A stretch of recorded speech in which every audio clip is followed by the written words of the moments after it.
जितने भी पैगंबर आए, रसूल आए, सबका एक मकसद था कि रब उनसे राजी हो जाए। मगर आओ मुस्तफा की बारगाह में अल्लाह तबारक व तआला हदीस कुदसी है इरशाद फरमाता है कि ऐ मेरे मुस्तफा, सारी कायनात तो मेरी रजा चाहती है और मैं तो तुम्हारी रजा। सुभान अल्लाह सुभान अल्लाह।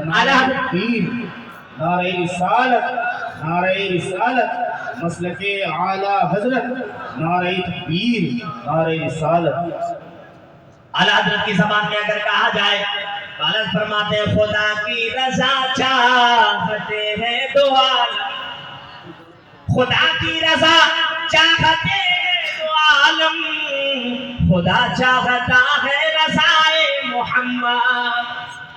इसलिए ये जरूरी है कि हमारी जो हालात है, हमारी जो कंडीशन है, उस पर गौर किया जाए।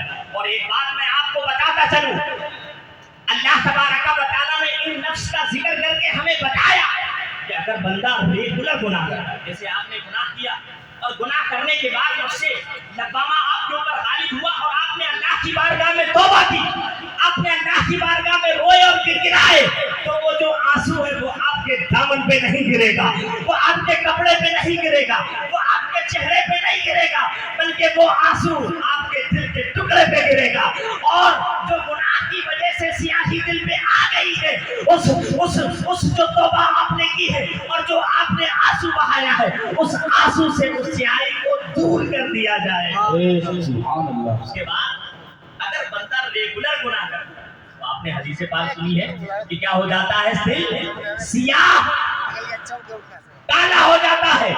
और सियाह अगर हो गया तो उसकी मिसाल आप ऐसे समझ लें कि गटर से जैसे आप किसी कीड़े को निकालें,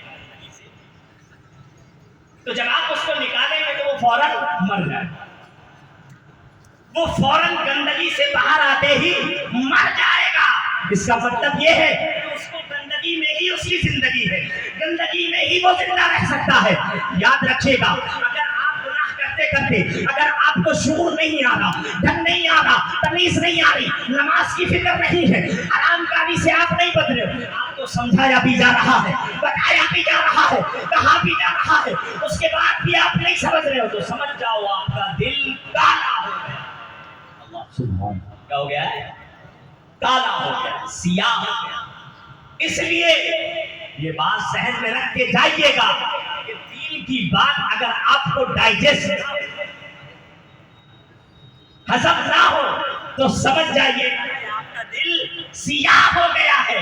और कहीं इतना सियाह तो नहीं हो गया कि उस कटर के मानंद हो गया हो कि मुझे नेक बातें डाइजेस्ट नहीं होती, हजम नहीं होती। आज तो हालात ये है कि अगर खुल्लम खुल्ला हरामकारी पर बोला जाए साहब, तो लोग कहते हैं कि हजरत आप इतना खुला कैसे बोलते हैं? मैं कहता हूं, अरे अल्लाह के बंदे, तुम हरामकारी भर भर के करो, तुम हरामकारी लाखों रुपए खर्च करके करो, तुम हरामकारी ऐसे करो कि खुद तो करो, लोगों का जीना दुश्वार करो, और हम हर बात बंद कमरे में करें, जाके बंद कमरे में जाके करें।